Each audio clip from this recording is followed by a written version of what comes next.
여러분 안녕하십니까. 자, 오늘은 전력계통공학 9강 7장 전압 제어를 위한 무효전력에 대한 문제입니다. 이래서 이제 7장에 대한 전체적인 내용이 다 끝난다 이렇게 말씀드릴 수가 있습니다. 전체 문제 한 4가지 정도 갖고 왔습니다. 물론 더 많은 문제가 있는데 대표적인 몇 개 문제만 추렸다 이런 말입니다. 자, 그래서 문제 7번 보겠습니다. 자, 전력계통의 무효전력 발생원과 소비원을 기술하고 무효전력 과부 시 발생하는 문제점과 대책에 대해서 설명하시오. 25점짜리 나올 수 있는 아주 전형적인 문제입니다. 자, 이런 것은 전형적이라고 하는 것은 그냥 기본적으로 알고 가야 된다 이런 얘기죠. 잘 정리가 되어야 될 것 같고요. 자, 문제 8번입니다. 자, 최근 구미 등 선진국에서 발생하는 대형 정전사고는 무효전력 수급 불균형에 의한 계통의 전압 불안정에 기인하고 있다. 결국 이 전압 불안정 현상에 대한 내용이 되겠군요.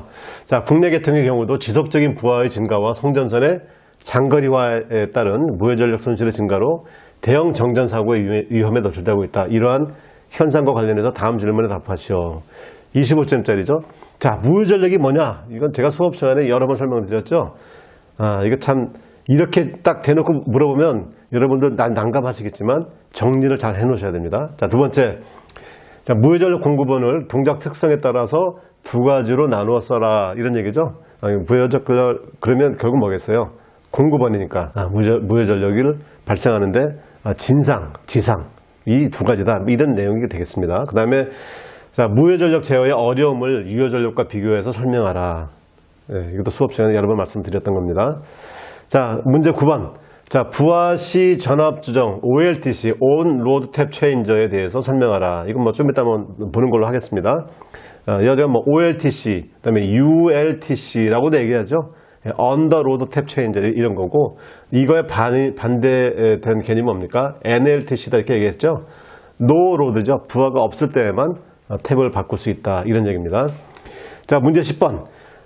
현재의 대규모 전력계통에서 전압 안정도 문제가 크게 부각되고 있다. 전압 안정도 문제, 또 전압 불안정 문제 다 같은 내용들입니다. 자, 이런 문제를 해결하기 위한 방법이 하나로서 지역별 무효전력원의 공급이 대단히 중요하고 우리나라에서도 SVC, 그죠? 정지형 무효전력 보상장치 점차 적용이 확대될 전망이고 무효전력 공급원으로서 SVC, 그다음에 동기조상기, 그다음에 정지형 콘덴서의 계통전압 저하에 따른 동작 특성, 그 다음에 경제성을 비교 설명을 하라.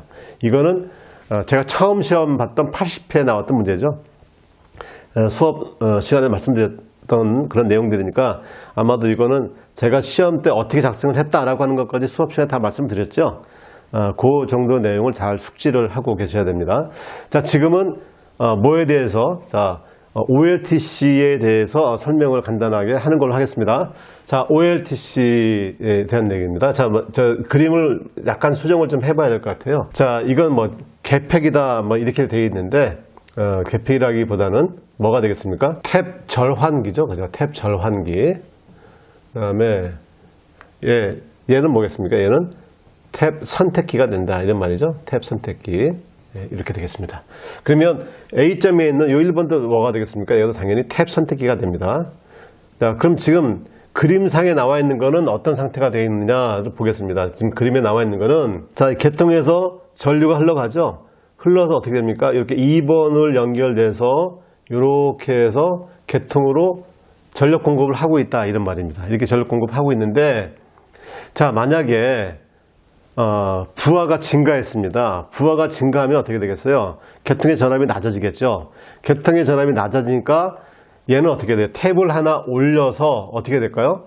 전압을 높여줘야 되겠죠. 그러면 여기서부터 전류가 흘러가니까 요만큼의 전압 강화가 발생돼서 낮은 전압이었는데 여기보다 하나 더 높은 3번 얘는 어떻게 돼요? 요만큼의 전압 강화니까 2번 탭보다 3번 탭이 더 전압이 높겠죠. 그러면 얘는 어떻게 되겠습니까? 지금 부하가 증가했으니까 전압을 높여줘야 돼. 그래서 이 탭은 어떻게 돼요? 3번으로 이렇게 맞춰준다는 말이에요. 3번. 3번으로 맞춰주고 있어도 아무 문제가 없죠. 왜? 이렇게 해서 전류가 계통으로 들어갈 수가 없는 거예요. 그죠? 예. 저런 계팩이 아직 와 있지 않으니까.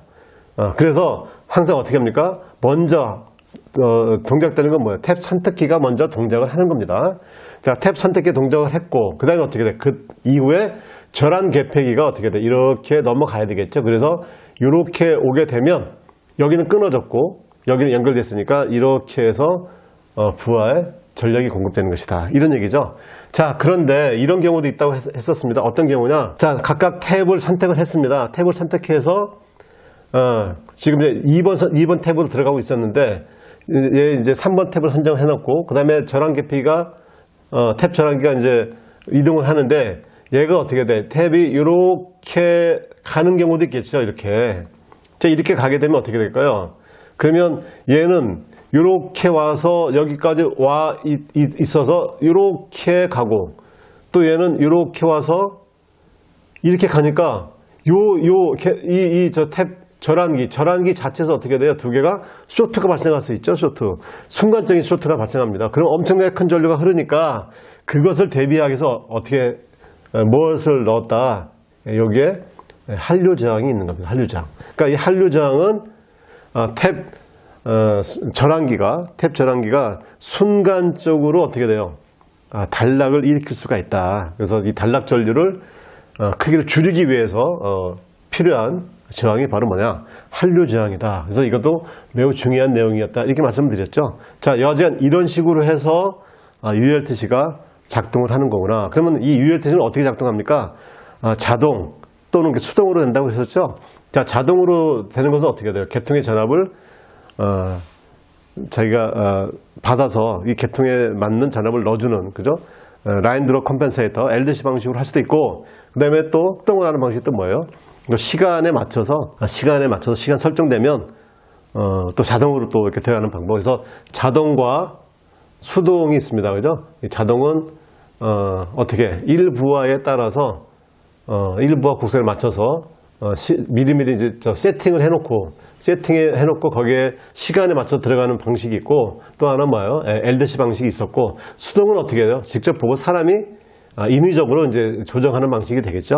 그래서 이 두 가지 방식이 적용되고 있다. 이 정도 내용을 정리하시면 ULTC는 뭐 충분히 다 숙지한 것이다 이렇게 볼 수가 있겠습니다. 자, 오늘도 고생 많으셨습니다. 자, 오늘 여기까지 강의하도록 하겠습니다.